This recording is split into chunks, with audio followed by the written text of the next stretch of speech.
Alrighty, design thinkers, we are going to grab our combination square for the next step in our build.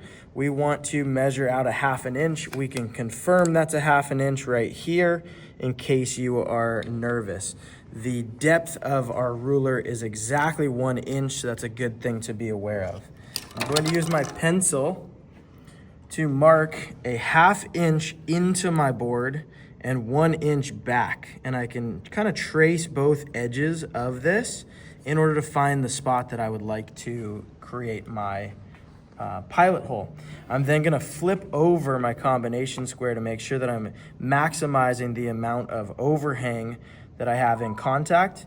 I'm then going to place this edge on the edge of my wood and do the same thing on this side. Once I've done that, I need to locate a drill bit. This is what we're going to use to create a pilot hole. So we are going to use this to remove material in a circle, in a hole, that we will eventually place a small dowel inside of. In terms of our process today, this is 9/64 as our unit of measure, and we're gonna take this over to our drill press. So follow me over here. Alrighty, so we're standing in front of our drill press with my 9/64 drill bit. I have my key, which I will use to adjust my collet and chuck to secure this inside of my drill press. If you look underneath, there are 3 teeth that will slowly come together. I can use hand strength in order to navigate that strength, but once I get to a point, my hand strength isn't enough to actually secure that. The amount of torque that is applied from this machine to our drill bit can sometimes slip. So that's where this key comes into place. We need to make sure that we place the piston right here into that female opening, line up the teeth, and then we are going to righty-tighty this thing. We want to make sure to apply enough pressure inside here so that it doesn't slip. A lot of people make a mistake that they don't insert it all the way, and then those teeth don't have as much overhang, and you can actually strip these teeth of that gear. So use that to really secure it, and when it's done correctly, it should be balanced in here. It should be centered. There are times where it might be offset accidentally, and if you were to turn it on, this drill bit would actually vibrate quite aggressively. You would turn that machine off immediately before touching the wood. The next thing that we have to do is secure our wood to our piece. We have these really, really nice auto-adjusting vice grips.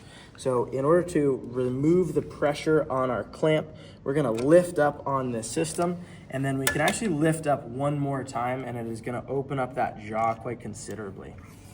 As I am working on this, I also want to locate where I'm going to place my piece of wood.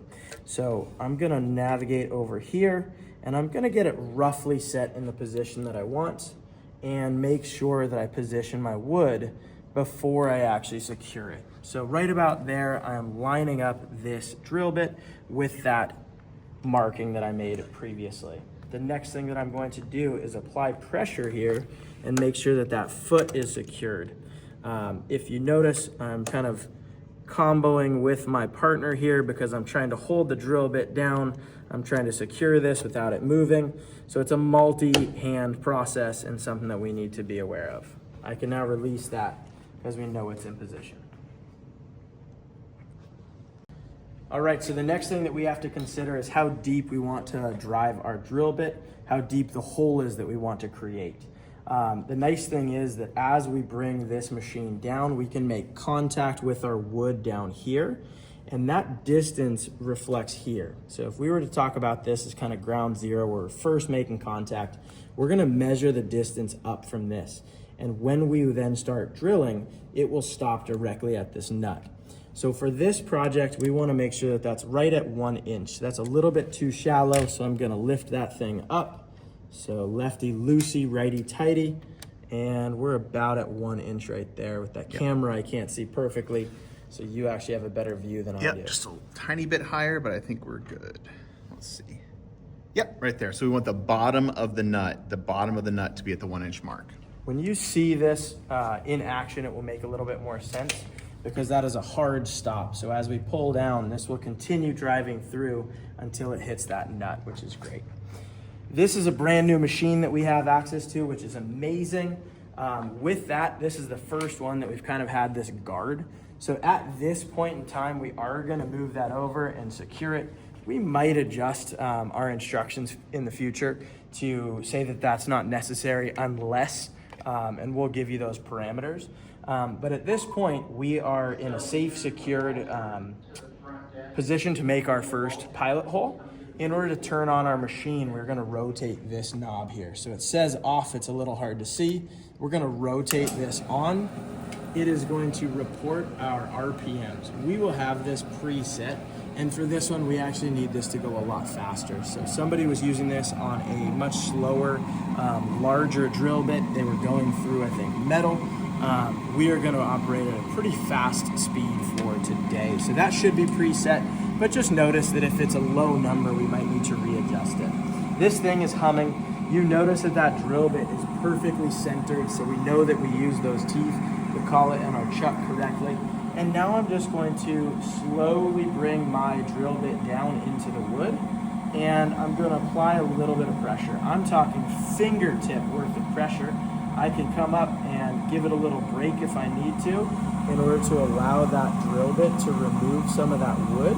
And now we're gonna look over here at our stop. So as I'm slowly approaching that stop right here, I can't go any deeper, and that is a full pre-drill at my speed, or at my depth that I was desiring. I'm now gonna shut off that machine. I'm gonna wait for this drill press to stop moving before I do anything else. The last thing we want is to reach in there while it's still spinning.